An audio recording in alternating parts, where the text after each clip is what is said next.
Silent Music, A Story of Baghdad by James Rumford. For Dodie Warren and Tuesday's class, and for all those who love the art of making beautiful letters. Ismi Ali.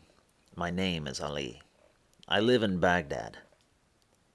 I love playing soccer in the dusty street with my friends. I love loud, parent-rattling music, and I love dancing. But most of all, I love calligraphy, writing the letters of my language and making them go from right to left across the page. I love to make the ink flow, from my pen stopping and starting, gliding and sweeping, leaping, dancing to the music in my head. Writing a long sentence is like watching a soccer player in slow motion as he kicks the ball across the field, as I leave a trail of dots and loops behind me. Some words are easier to write than others. Their letters loop together and make beautiful shapes all by themselves, like the word Yasmin, my little sister's name. It just flows from my pen. Other words are difficult. Too many loops, too many tall masts that turn into tangled knots of ink. These words, like my grandfather's name, Mustafa, I practice over and over. I'm always writing and doodling, on the margins of newspapers and magazines, old envelopes and faded receipts.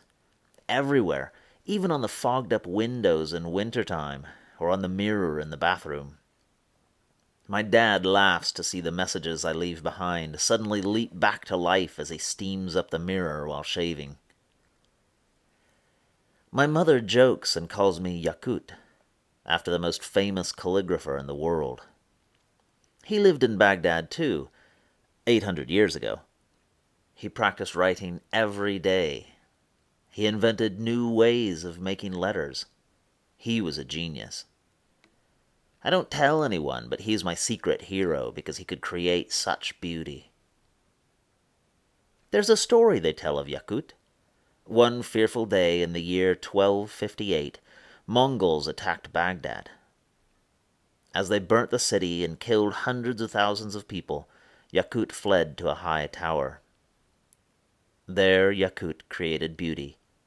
He shut out the horror and wrote glistening letters of rhythm and grace. One frightening night in the year 2003, as bombs and missiles fell on my city, and death and destruction once again filled the streets, I, like Yakut, wrote. I wrote all night and the many nights of bombing that followed. I filled my room with pages of calligraphy. I filled my mind with peace. Now the night bombing has stopped, and one war has become another. So I keep writing, the easy words, the hard-to-write ones. It's funny how easily my pen glides down the long sweeping hooks of the word harb, war. How stubbornly it resists me when I make the difficult waves and slanted staff of salam, peace. How much I have to practice until this word flows freely from my pen.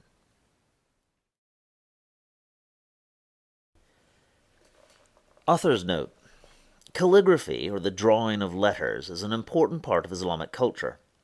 Muslims use calligraphy to make their holy book, the Quran, look as beautiful as possible. They also use it to decorate their mosques and other holy places. Part of what makes Arabic calligraphy so beautiful is the fact that many of the letters are joined together. In this way, the words seem to glide across the page in a magical rhythm. The dots and the tall masts also add to this rhythm, so that a page of Arabic writing looks like a page of music. And an historical note. The calligrapher mentioned in the story was Yakut al-Mastasimi. He was born around 1221 in either Ethiopia or modern-day Turkey, and died in Baghdad in 1298. Other than these few facts, and the story that he fled to a high tower to write during the destruction of Baghdad, little is known about the life of the man who was one of the greatest calligraphers in the Arabic language. People have so treasured his writing that a few samples of his calligraphy still survive. This is his signature.